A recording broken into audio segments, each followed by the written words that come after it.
Standing on the library, and I remember our last day in there. We broke the glass and the whole thing, and Michael and I looked at each other and said, "Wow, everything changes." It was a sad moment, and what's so exciting is where we're going now. I think they've way outdid themselves, so it feels like a new life.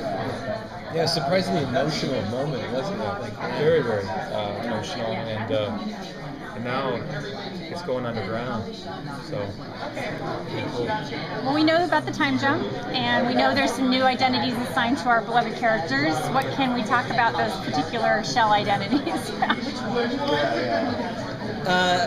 Jim put it best, I think. He said they're a little bit of fish out of water here. This is, in the case of Reese and Shaw, you're talking about two operatives who are essentially, they're sharks. They need to keep swimming.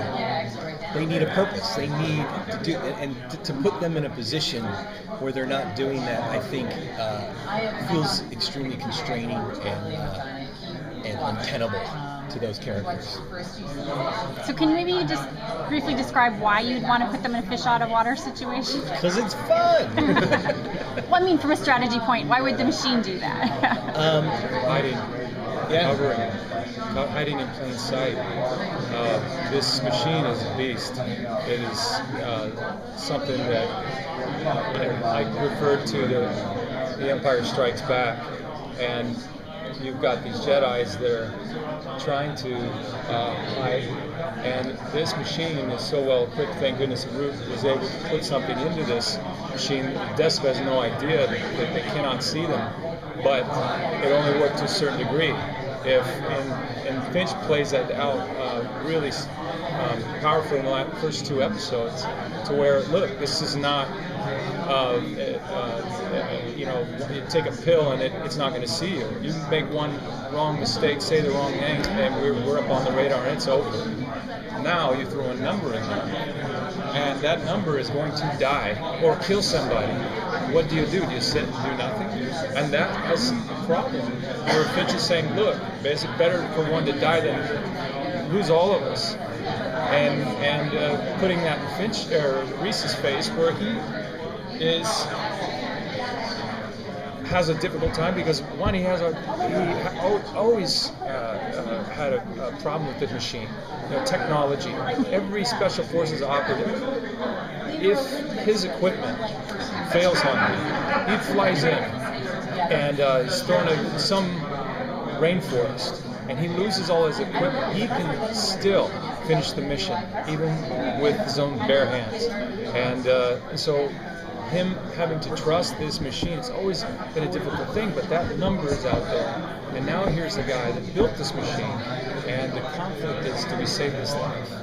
Is it worth the risk? Well, they were kind of faced with that conundrum last year when they had the choice. The machine told them to kill somebody and they didn't do it, and now this is why they're on the run.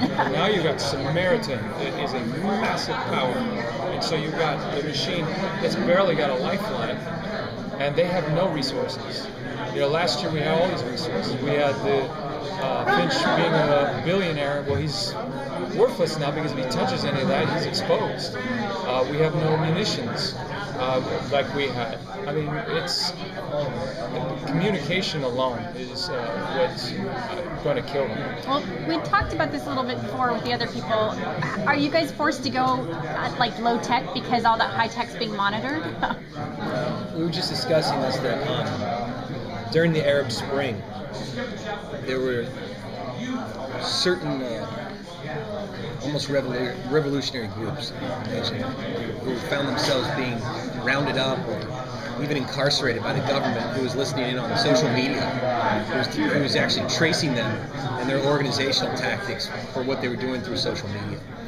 So, an interesting communication network evolved by the people under that sort of oppression. It was really fascinating. It's something we'd like to explore in the premiere. To add to that, I woke up in the morning, look out in Brooklyn, and on the Brooklyn Bridge are two white flags. and then a crew got up there and replaced the U.S. flags with these white surrender flags, and they used the surveillance to look and found that there were 5 of them, but they couldn't read on their faces. And they said, well, we'll find them on social media. We will find them. But this is the strategy of FBI, feds, CIA, everything. We'll find you on the social media. Follow up on that. So it's been from Electronic Frontier Foundation again. So, oh, fantastic. Yeah, I gave you stickers last year. So last year when you came here, the Snowden leaks had just happened, so the show had already been made, but now it's been a year. I mean, how has the last year's worth of information influenced how you've written the show? I think when we started out this show, we were answering a lot of questions about the Orwellian surveillance state. People asking us if that was science fiction, and now it's kind of in a post-Snowden era, no one's asking those questions anymore. So where does the show become now? And I think the most interesting question in terms of our show and technology that's emerging is artificial intelligence. And we're living in a world now where not just nation states, Israel, United States, the Russians, whoever, are trying to build an artificial intelligence. If you imagine, the thing closest to this was the Manhattan Project, the greatest existential risk the world has ever faced, developing an atomic bomb, and the race to get it, and who was going to get it first, and what that meant in terms of ending, World War II. We are now at a similar crossroads with artificial intelligence. The only difference is, it's not just DARPA, it's not just nation states, it's a bunch of billionaires in their 30s up in Silicon Valley who are buying up all the artificial intelligence companies. It's fascinating. Look up DeepMind, see what's going on, because no one really knows. Harold Finch built a machine in artificial intelligence that he supposed was sympathetic to humankind. Well, what if someone built one that wasn't necessarily, didn't take that into consideration at all? And I think we are dealing with the next greatest existential risk to the world. And I think that's something our show can address in a really cool way. Economically, can you imagine what one hacker could do to the banking systems? What would that be like? No doubt. I mean, look at Michael Lewis's new book, right? It's fascinating, Flash Boys. He talked about what these guys could do, or essentially circumvent trading by having a faster connection. What would Samaritan do with Wall Street if it wanted to? If you imagine that there are guys there's so much computerized trading now on Wall Street, I think the volume of computerized trades that don't involve humans now has exceeded the number that humans are involved in. Who would know if a machine that was smarter than us actually were able to tap into that? And are you teasing that's going to be sort of the actions of Samaritan? Like, it will actually take the actions, it won't ask people to do it for it? Well, Greer's last statement ask not what we can,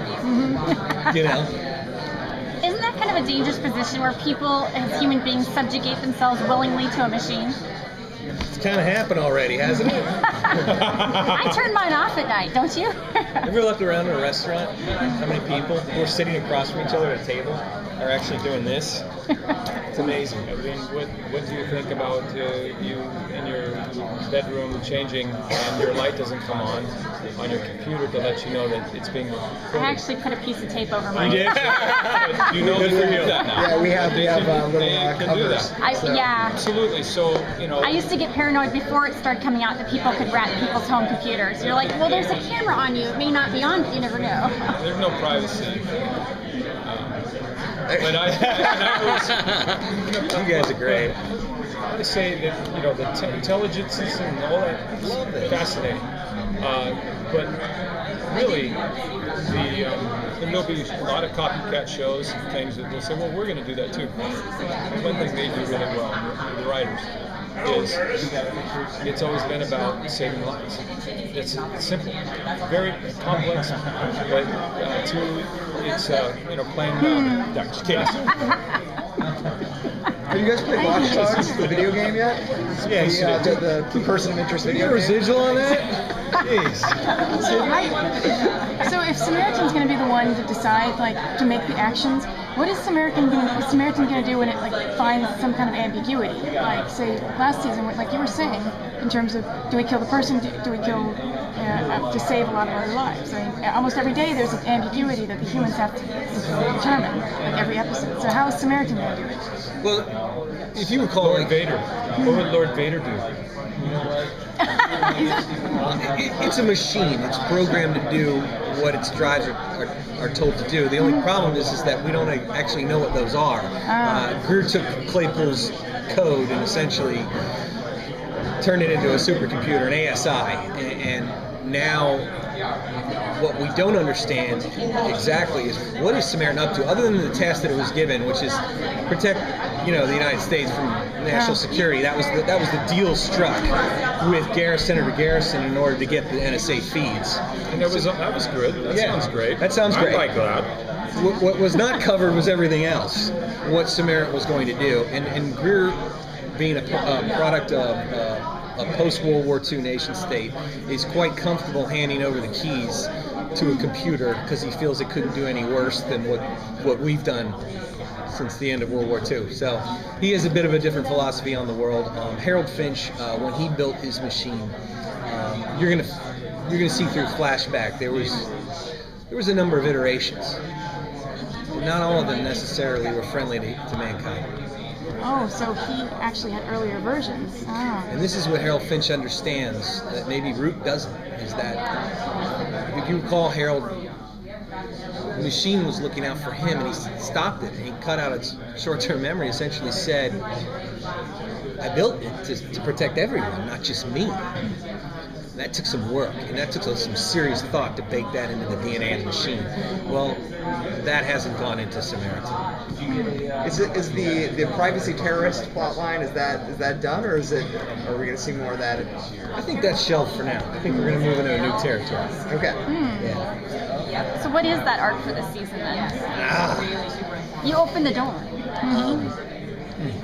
This season is it's a war. It's a war between two machines and its operatives.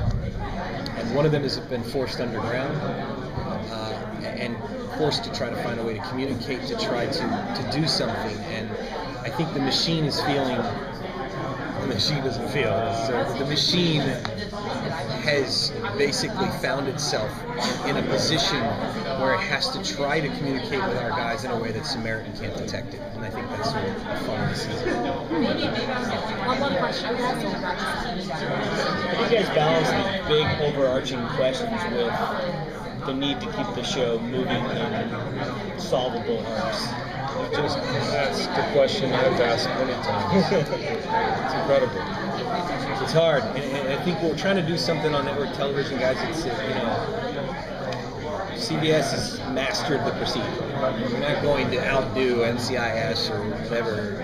We're not that show. We're a little bit of a different show. There's a bigger story here that we want to tell, and I think there's a science fiction aspect to the show that, some people think is science fact now, but in any event, we feel like there has to be that larger story. There has to be a reason that you're coming back. It's not just the case of the week. And Jim, I think, summed it up best when he said, regardless, you're doing 22, 23 episodes a year. It's helpful to have that engine to understand there's a number of the week, but it's got to connect to a larger story. But really, it's about people. And it's like, yeah, we're dealing with machines and science, but it's about people at the end of it. And in those cases, and those people have to be compelling in their own way. They have to be evocative of something larger than that. Well, thank you so much. Thank you.